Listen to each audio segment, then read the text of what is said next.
The gun slammed onto the cafe counter so hard the coffee mugs rattled. "We found you, Vanessa," the gang leader growled as terrified customers dropped to the floor. Vanessa Brooks slowly stepped out from behind the espresso machine, her dark apron stained with steamed milk and rainwater. "Let them go," she said quietly. The white gang leader smirked and smashed a framed photo off the wall, but the second it hit the floor, his face changed. One of his men whispered, trembling, "Boss, that's Marcus Reed." Silence swallowed the cafe. Vanessa's lip bled as she stared him down. "Your brother died because he followed monsters," she said softly. Then the gang leader lowered his gun, because every criminal in Chicago knew what happened to people who touched Marcus Reed's family. "You got 10 seconds to tell me where Marcus Reed is." The voice cut through the cafe like a blade dragged across glass. Every conversation stopped instantly. The soft jazz playing above the espresso machine suddenly felt too quiet, too far away. Rain tapped against the front windows of Brooks' Cafe in slow, uneven rhythms, while the warm smell of cinnamon and dark roast coffee hung heavy in the air. Vanessa Brooks looked up from the counter without rushing. Her fingers still rested on the ceramic mug she had been drying moments earlier. Outside, Chicago traffic crawled through sheets of cold November rain, headlights smearing gold across the wet street. Inside the cafe, nobody moved. Four men stood near the entrance wearing dark jackets soaked from the storm. Water dripped steadily onto the black tile floor beneath their boots. The tallest one stepped forward slowly, his pale eyes fixed on Vanessa like he already knew exactly who she was. Dylan Mercer. Even after all these years, she recognized him immediately. The sharp jawline, the expensive watch, the quiet arrogance that filled a room before he even opened his mouth. He looked older now, harder around the eyes, but the anger inside him still burned just as bright. Vanessa placed the mug carefully beneath the counter. "Closed," she said calmly. One nervous customer near the window grabbed his coat and hurried toward the back exit without saying a word. Another lowered her gaze into her laptop screen, pretending not to notice what was happening. That was Chicago. People learned when not to look. Dylan gave a humorless smile and glanced around the cafe. The hanging lights reflected softly off polished wood tables. Tiny handwritten chalk signs advertised pumpkin muffins and caramel lattes. A small Christmas wreath already hung crookedly beside the pastry case, even though Thanksgiving was still 2 weeks away. The place felt warm, safe, human, and somehow that seemed to irritate him even more. "Nice little life you built here," Dylan said. "Would have been a shame if somebody found out who you really are." Vanessa felt the words land in her chest, but her expression never changed. She simply folded the dish towel once and set it beside the register. Her dark green apron carried a faint dusting of flour near the pocket from the biscuits she baked every morning before sunrise.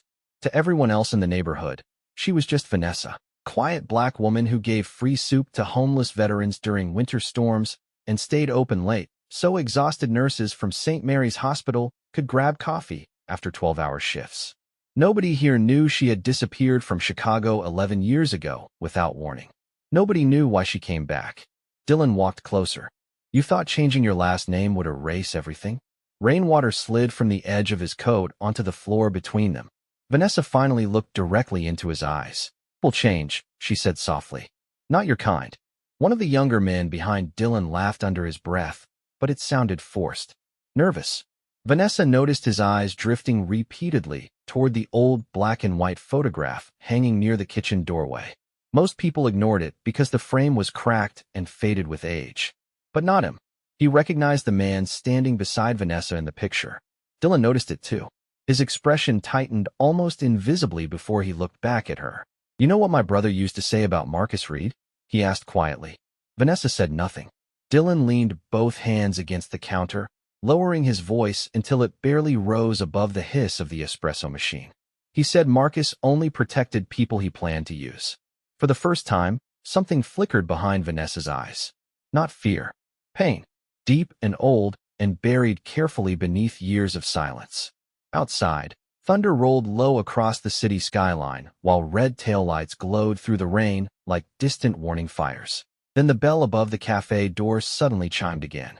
Another man stepped inside wearing a gray delivery jacket and carrying a cardboard bakery box against his chest. He froze the second he saw Dylan Mercer standing at the counter. and Dylan slowly smiled. The man holding the bakery box stopped so suddenly that rainwater splashed from the cuffs of his jeans onto the cafe floor. He could not have been older than 22. Thin-built, curly brown hair damp from the storm. A delivery receipt stuck halfway out of his jacket pocket. His eyes darted nervously from Dylan Mercer to Vanessa, and then to the cracked photograph hanging beside the kitchen doorway. "I am sorry," he muttered quickly. "I think I got the wrong address." Dylan straightened slowly from the counter, studying him with the lazy patience of someone who enjoyed making people uncomfortable. "Funny thing," he said. "You walked into the only cafe in Chicago that everybody suddenly seems to be looking for."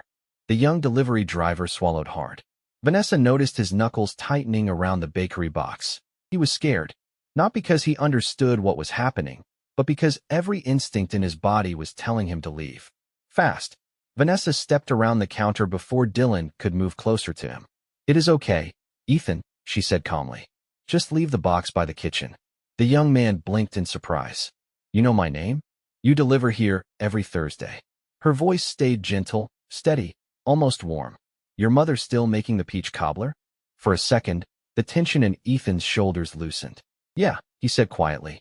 "She added extra cinnamon this time."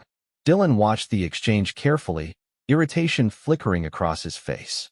He was used to fear controlling a room. Vanessa was changing the rhythm without raising her voice once. Outside, a city bus groaned past the front window, spraying dirty rainwater across the curb. Neon reflections from a liquor store sign flickered red and blue across the cafe walls. Somewhere in the kitchen, the industrial refrigerator hummed softly beneath the storm. Ethan slowly carried the bakery box toward the back counter, but when he passed beneath the old photograph, he froze again. Up close, the image was clearer. Vanessa stood beside Marcus Reed near Lake Michigan on a bright summer day years ago. Marcus looked older even then, broad shoulders wrapped in a charcoal coat, silver beginning to creep into his beard. But his eyes were unmistakable, sharp, dangerous, the kind of man people remembered after meeting only once. Ethan stared at the photo, then at Vanessa. "Wait," he whispered. "That is really him." Dylan's expression darkened immediately. "You know Marcus Reed too?" Ethan shook his head quickly. "No, sir. Everybody knows him." Silence settled heavily across the cafe again. Rain tapped against the windows harder now, steady enough to blur the skyline outside into streaks of silver and gray. Vanessa walked toward the espresso machine and shut it off with a soft click. The sudden quiet felt enormous. "Marcus Reed disappeared 9 years ago," Dylan said carefully. "Federal agents searched half the country for him. So why does a woman running a coffee shop have his picture hanging on the wall like family?" Vanessa picked up the dish towel again, folding it slowly between her hands. "Because people are more complicated than rumors." Dylan laughed once under his breath, but there was no humor in it. "My brother trusted him." Vanessa looked down for a moment. "Your brother trusted money." That landed harder than shouting ever could have. One of Dylan's men shifted uncomfortably near the front door. Another glanced outside like he suddenly wanted the night to end. Dylan stared at Vanessa with growing frustration, like every calm answer from her only made him feel less certain about why he had come. "You think I came here for revenge?" he asked. Vanessa finally met his eyes again. "No," she said softly. "I think you came here because you are tired." Thunder rolled low above the city. Dylan's jaw tightened instantly, but before he could answer, the bell over the front door chimed again. This time, every face in the cafe turned at once. An older black man stepped inside wearing a soaked navy overcoat and carrying a silver-tipped cane. The second Dylan saw him, all the color drained from his face. The old man closed the cafe door behind him with slow, deliberate care, as if the storm outside no longer belonged to him.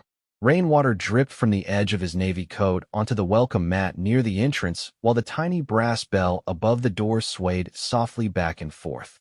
Nobody spoke. Even the younger men standing behind Dylan Mercer seemed frozen in place now, their earlier confidence draining quietly from their faces. The old man adjusted the leather gloves in his hands and looked around the cafe with calm, observant eyes. Warm hanging lights reflected faintly against the silver handle of his cane. He noticed the untouched coffee cups, the nervous customers, the tension hanging in the air thicker than the smell of roasted beans and cinnamon. Then his gaze settled on Vanessa. "You forgot your umbrella again," he said gently. Vanessa exhaled softly for what felt like the first time all night. I did not think the rain would last this long. The old man gave a small, tired smile. Chicago rain always stays longer than people expect. Dylan stared at him in disbelief. That is impossible. The old man turned slowly toward him. Up close. Age had softened some of the sharpness in his face, but not enough to erase who he once was. Marcus Reed still carried the quiet gravity of someone who had spent decades being feared without needing to raise his voice. His silver beard was trimmed short now. Thin lines marked the corners of his eyes, but his posture remained straight and steady beneath the heavy coat. Dylan took an unconscious step backward. One of his men whispered something under his breath that sounded almost like a prayer. Marcus rested both hands lightly on the silver tip of his cane. "You are Anthony Mercer's younger brother," he said calmly. Dylan's jaw tightened immediately at the mention of his brother's name. "You disappeared," Dylan replied. "People disappear every day." Marcus glanced toward Vanessa briefly before returning his attention to Dylan. "The difference is whether anybody misses them." Outside, a police siren wailed faintly somewhere across downtown before fading back into the storm. The city beyond the cafe windows looked blurred and distant now, swallowed by cold rain and shimmering traffic lights. Ethan remained near the kitchen doorway, clutching the empty bakery box against his chest, too stunned to leave. Vanessa quietly poured a fresh cup of coffee and placed it beside Marcus without asking if he wanted it. He nodded once in thanks. The familiarity between them did not go unnoticed. Dylan's expression hardened again. "You ruined lives," he said. "You handed people over to federal agents and vanished while everybody else paid the price." Marcus looked down at the steam rising from the coffee cup. "No," he said quietly. "People paid the price because they believed fear was power." Dylan laughed bitterly. "That sounds noble coming from a man who built an empire scaring half this city." The words hung heavily in the cafe. Vanessa watched Marcus carefully, but he did not react with anger. If anything, he seemed tired. Deeply tired. "You know what your brother never understood?" Marcus asked after a long silence. "The moment violence becomes normal to you, peace starts feeling suspicious." Dylan's eyes narrowed. "Do not talk about my brother like you cared about him." Marcus lifted his gaze slowly. "I cared enough to try saving him." That answer landed harder than accusation. One of Dylan's men lowered his head toward the floor. Another shifted uncomfortably near the front windows, avoiding eye contact completely now. Vanessa noticed it immediately. The room was changing. The anger that had stormed into the cafe 30 minutes earlier was collapsing beneath something much heavier. Regret. Rain rolled down the glass in silver streaks while thunder murmured low above the skyline again. Marcus finally looked toward Vanessa, his voice softer now. "I told you Chicago would find us eventually." Vanessa folded her arms quietly against the cold. "I know." Dylan stared between them both, confusion mixing with frustration. "What is she to you?" Marcus looked at Vanessa for a long moment before answering. "The only reason I am still alive." The words settled over the cafe so heavily that nobody seemed willing to breathe first. Vanessa lowered her eyes toward the counter for a moment while steam curled upward from the untouched coffee beside Marcus Reed's hand. Outside, rainwater streamed down the windows in thick silver lines, blurring the glow of passing headlights into long streaks of amber and white. Dylan Mercer stared at Marcus like he was looking at a ghost pulled straight from a nightmare he thought had ended years ago. "You expect me to believe she saved you?" Dylan finally asked. Marcus nodded once without hesitation. More than once. Ethan shifted quietly near the kitchen doorway, still holding the empty bakery box against his chest like a shield. He looked from Vanessa to Marcus with growing disbelief. All this time, the woman who handed out free coffee to exhausted paramedics and wrapped leftover muffins for homeless men sleeping beneath Lower Wacker Drive had been connected to the most feared criminal figure Chicago had seen in decades. Vanessa sensed the confusion spreading through the room. She could almost hear people reevaluating every memory they had of her. Every quiet smile. Every late night the cafe lights stayed on long after closing. Every moment she had seemed too calm for a woman living alone in a neighborhood everybody else called dangerous. Marcus slowly removed his gloves, revealing weathered hands marked by age and old scars faded pale beneath dark skin. 9 years ago, he said quietly, "I collapsed 3 blocks from here during the middle of a snowstorm. Barely breathe. Could barely walk. Everybody else crossed the street when they saw me. Vanessa looked away toward the rain. You were bleeding through your coat. Dylan frowned immediately. Why would she help you? Marcus gave a tired smile. That is the question that changed my life too. Silence lingered again.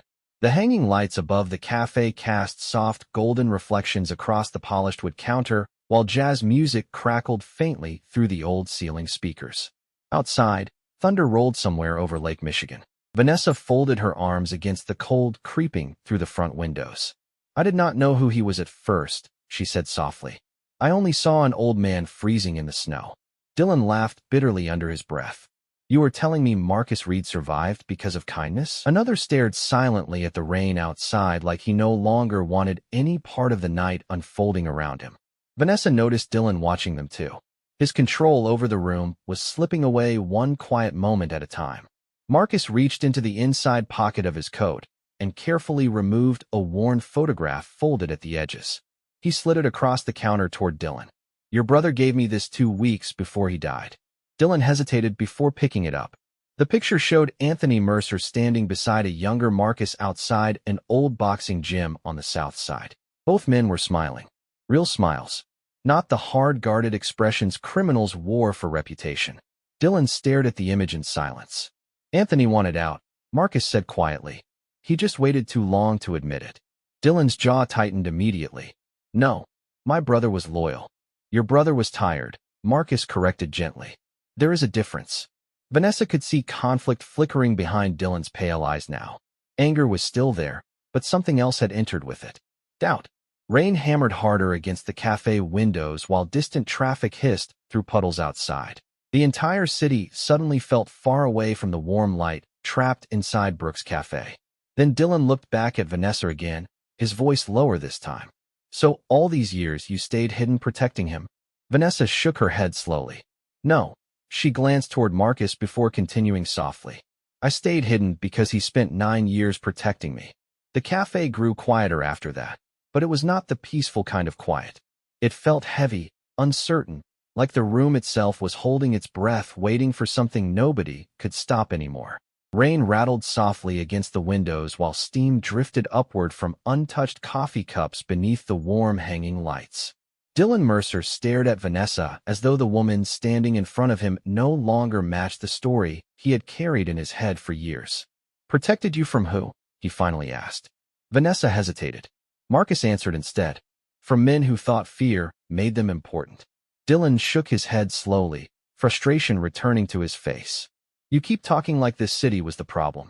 Did what they had to do to survive. Marcus leaned back slightly against the counter, his silver-tipped cane resting beside him. No, he said quietly. People convinced themselves cruelty was survival because kindness looked weak. The words settled deep into the room. Ethan lowered his eyes toward the floor. Even Dylan's men looked uncomfortable now, avoiding eye contact with one another. Vanessa walked toward the front window and stared out at the rain sliding down the glass in crooked silver lines. Across the street, a tired bus driver sat alone behind the wheel of an idling city bus, while neon reflections shimmered across puddles along the curb. Chicago looked cold tonight. Endless. 9 years ago, Vanessa said softly. I testified against men connected to Marcus's organization. Her reflection trembled faintly in the rain-covered glass. Then one night, I found records. Missing girls. Fake manifests. Cash transfers tied to human trafficking routes moving through Illinois and Indiana. Ethan looked horrified. One of Dylan's men muttered something beneath his breath and sat down heavily in a booth near the wall. Vanessa folded her arms tighter across herself. I went to the police first, she continued. Nobody listened. Some were scared. Some were paid not to care. Marcus lowered his gaze quietly. Then she came to me. Dylan looked stunned. Why would Marcus Reed help expose his own people? Marcus answered calmly. Because children were involved. Thunder rolled low above the city again, deep enough to rattle the cafe windows for half a second. Vanessa turned back toward Dylan slowly. Marcus shut the operation down himself. After that, everybody wanted him dead. Dylan stared at Marcus like he was seeing him clearly for the first time in his life. My brother never told me any of this. Gave a tired smile without humor. Your brother only saw the empire. He never noticed the bodies underneath it. Silence followed again. Long, heavy.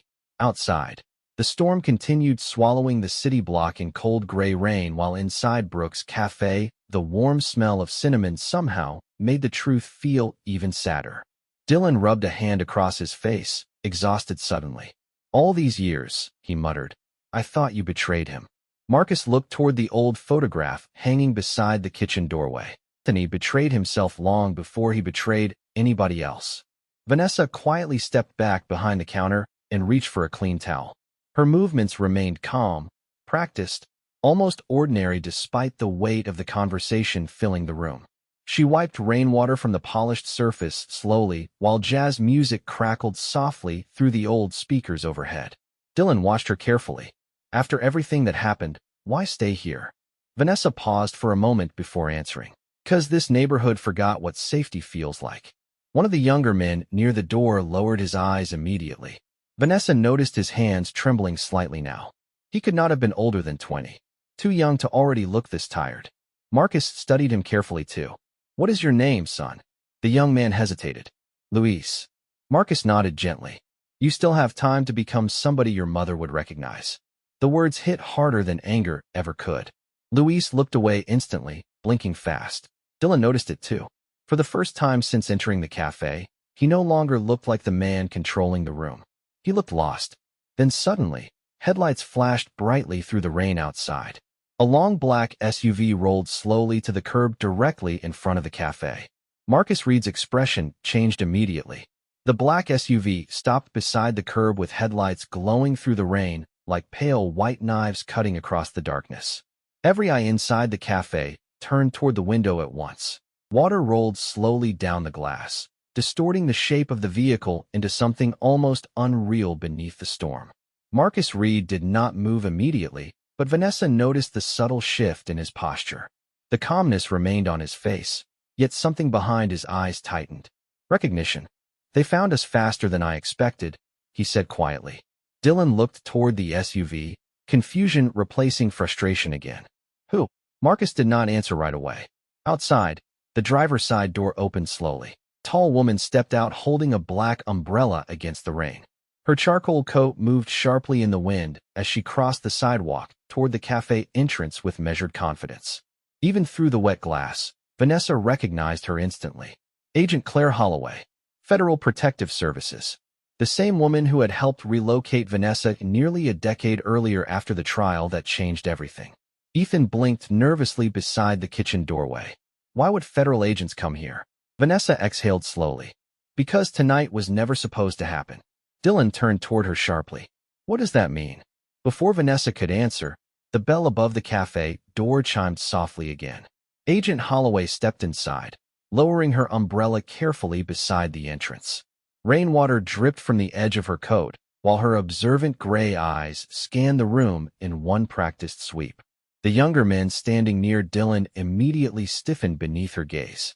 She looked exhausted, not physically, emotionally, like someone who had spent too many years cleaning up after broken systems and damaged people. "Marcus," she said quietly. Marcus nodded once. "Claire." The familiarity between them settled heavily across the cafe. Agent Holloway glanced briefly toward Vanessa, relief flickering across her face for half a second before disappearing beneath professionalism again. "We tracked unusual movement connected to the Mercer crew," she said. "I came as soon as I realized where they were headed." Dylan let out a bitter laugh. So that is it. Anger that had stormed through the front door earlier in the night had burned itself into exhaustion. Agent Holloway slowly removed a folded file from inside her coat. The edges were worn soft from years of handling. She placed it carefully on the counter between herself and Dylan. "Your brother Anthony Mercer testified before his death," she said quietly. Dylan froze completely. "That is a lie." Claire shook her head once. "He testified against trafficking operations moving through Illinois, Wisconsin, and Indiana." Marcus Reed cooperated after Vanessa Brooks brought evidence forward. Dylan stared at the file without touching it. Vanessa could see his breathing change slightly. Faster now. Uneven. "No," he whispered. "Anthony hated informants." Marcus looked at him sadly. Anthony hated what those men were doing to children even more. Silence swallowed the cafe whole. Even the jazz music overhead had ended, leaving only the soft hum of refrigerators and rain tapping against glass. Claire opened the file carefully and slid one photograph toward Dylan. It showed Anthony Mercer sitting beside Vanessa in a government interview room years earlier. Both looked exhausted, terrified, human. Dylan's pale face drained completely of color. Vanessa watched his hands begin trembling slightly near the counter edge. One of the younger men, near the door, quietly lowered himself into a booth and covered his face with both hands. Luis stared down at the floor like he could no longer carry the weight of the life he had stepped into. Claire's voice softened. "Your brother died trying to help us dismantle the operation." Dylan looked up slowly, eyes glassy now with confusion and grief colliding together all at once. "Then why did nobody tell me?" Marcus answered gently. "Because angry young men are easy to manipulate when they are grieving." Outside, another flash of lightning illuminated the rain-soaked street. Inside Brooks' Café, nobody looked dangerous anymore. They only looked tired. Dylan Mercer stood motionless beneath the warm cafe lights, staring at the photograph in the federal file, like the paper itself had rewritten his entire life in a single second.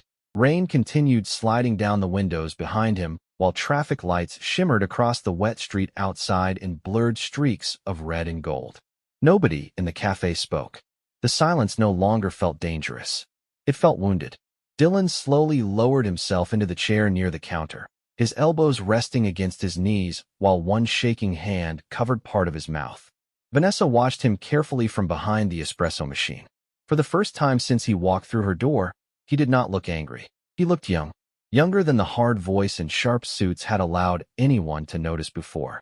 "Anthony used to pick me up from school in his old Chevy," Dylan said quietly without looking at anyone. "Every Friday."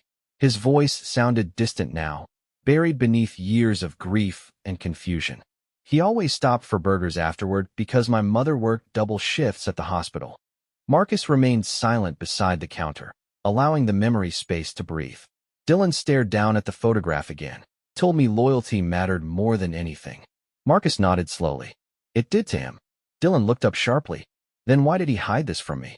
Agent Holloway answered softly. "Because he was trying to protect you."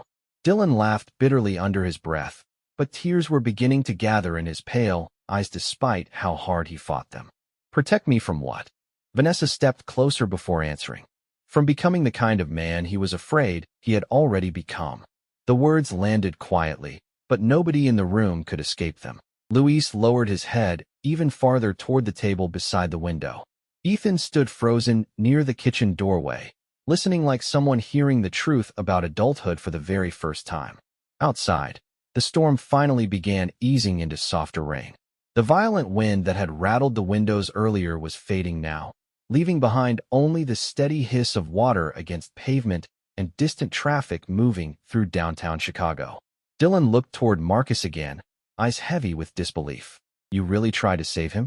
Marcus's weathered hand tightened slightly around the silver handle of his cane. "Your brother came to me 2 months before he died," he said quietly. "He wanted out.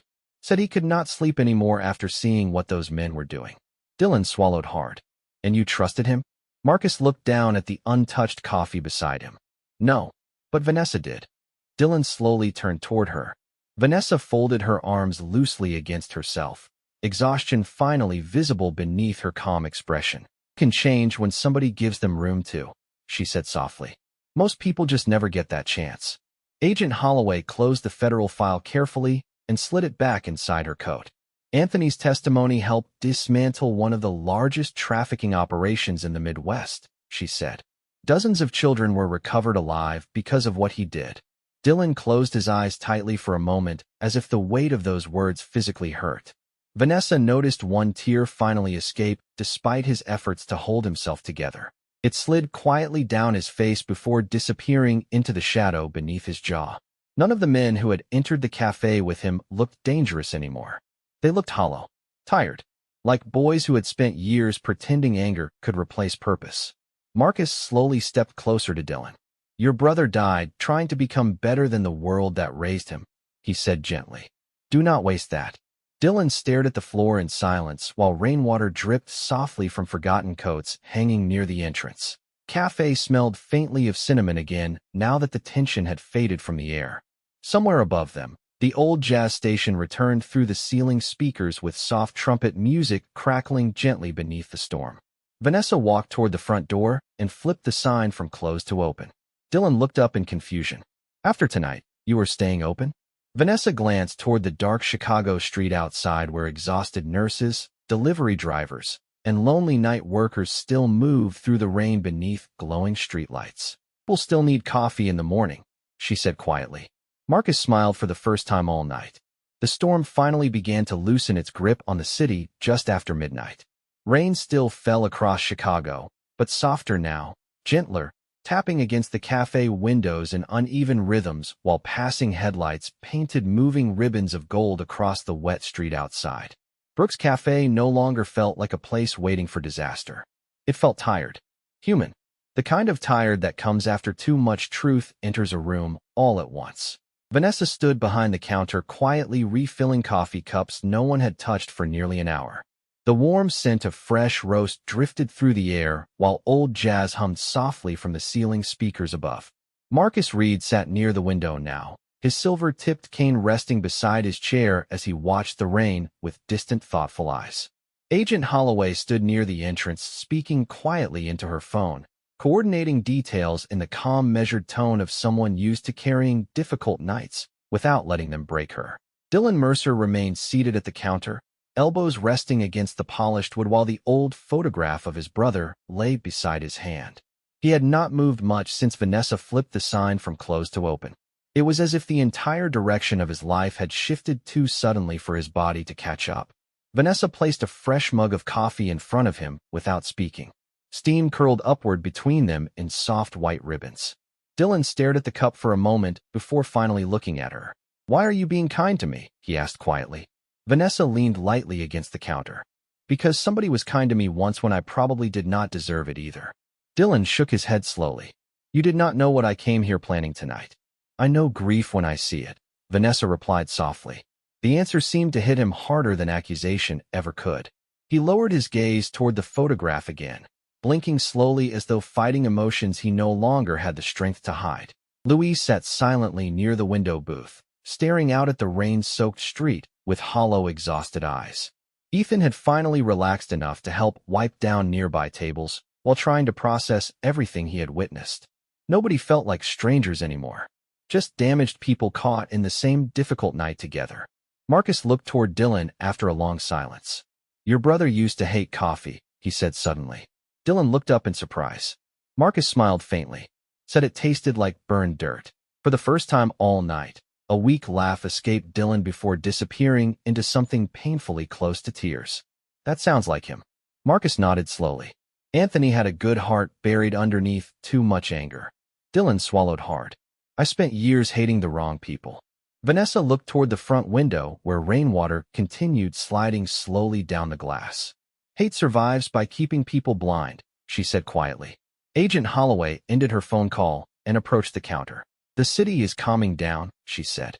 Most of the Mercer crew already left the neighborhood. Dylan glanced toward the men who came with him earlier. Two had quietly disappeared during the conversation with Marcus. Luis remained, but his expression looked different now. Softer. Lost. Like someone finally questioning the road he had been walking. Vanessa noticed him staring at the open sign hanging in the window. "You hungry?" she asked gently. Luis looked startled. "What?"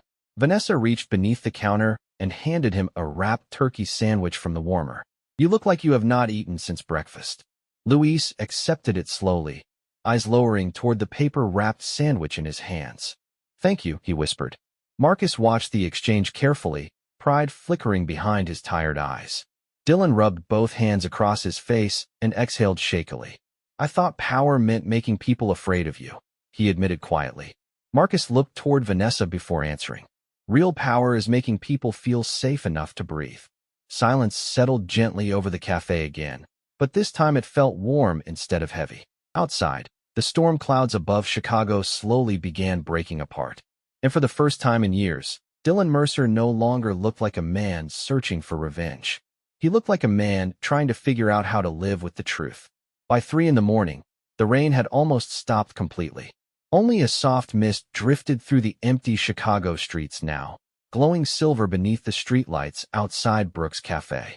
The city looked quieter than usual, as if the storm had washed something heavy out of the air. Inside, Warm light spilled across polished wood floors while the smell of fresh coffee and baked cinnamon rolls lingered gently through the cafe. Vanessa stood near the front counter wiping down the espresso machine in slow practiced motions. The exhaustion in her shoulders showed now that the long night was finally ending. But there was peace in her movements too. The kind of peace earned after surviving something difficult without losing your humanity along the way. Marcus Reed sat near the window, finishing his coffee, while dawn slowly hinted at the edge of the skyline beyond the rain-streaked glass. Agent Holloway had already left an hour earlier after making certain the neighborhood was secure. Ethan quietly stacked clean cups behind the counter while soft jazz drifted through the speakers overhead. The cafe no longer felt haunted by fear. It felt alive again. Dylan Mercer remained seated near the same stool where he had spent most of the night staring at old photographs and truths he never expected to hear. The anger that once sharpened his face seemed gone now, replaced by something quieter, uncertain. He watched Vanessa silently for a long moment before finally speaking. "You know what bothers me most?" Vanessa looked up calmly. "What?" Dylan rubbed tired eyes with the heel of his hand. "You had every reason to hate people like me." The words hung softly in the warm air between them. Vanessa folded the towel neatly beside the machine before answering. "Hate is expensive," she said quietly. "It costs too much of your life." Dylan lowered his gaze toward the coffee cup in front of him. Dark surface reflected the hanging lights above in soft golden circles. "I spent years trying to become feared because I thought fear kept people safe," he admitted. Marcus smiled faintly near the window. "Fear only teaches lonely people how to hide their pain better." Silence settled again, but it was gentle now. Outside, the first city bus of the morning rolled slowly past the cafe, tires hissing softly against wet pavement. A nurse in dark blue scrubs crossed the street carrying an umbrella while delivery trucks moved through downtown preparing for another ordinary day. Chicago was waking up again. Vanessa walked toward the front door and unlocked it fully just as the sky began turning pale gray above the buildings. A cold breeze slipped inside, carrying the clean scent of rain and concrete. Luis stood near the doorway, holding his jacket tightly against himself. "I should go," he said quietly. Vanessa nodded once. "Take care of yourself." Luis hesitated before looking toward Marcus. "Do you really think somebody can change?" Marcus looked at him carefully. "Every person in this room already did." Luis swallowed hard and gave a small, uncertain nod before stepping out into the early morning mist. Dylan watched him leave, then slowly stood from the stool. He looked older somehow than he had only hours earlier. Not weaker, just stripped of the anger that once carried him forward. "I do not know what comes next for me," he admitted quietly. Vanessa stepped around the counter and handed him a paper bag filled with fresh pastries. Dylan blinked in surprise. "What is this?" "Breakfast," she replied softly. "Your brother used to bring you burgers every Friday. Somebody should still feed you when life gets hard." Dylan stared at the bag in silence for several seconds before emotion finally cracked through the exhaustion in his face. He nodded once, unable to speak around the weight pressing against his throat. Marcus watched the moment quietly from beside the window, pride and sadness mixing together behind tired eyes. Outside, dawn light slowly spread across the wet Chicago streets while the storm clouds finally drifted apart above the city skyline. Vanessa flipped the sign in the cafe window one final time. "Open." Then she stepped behind the counter as the first morning customer pushed through the door, bringing cold air and ordinary life back into the room. And for the first time in years, Brooks Cafe no longer felt like a hiding place. It felt like home.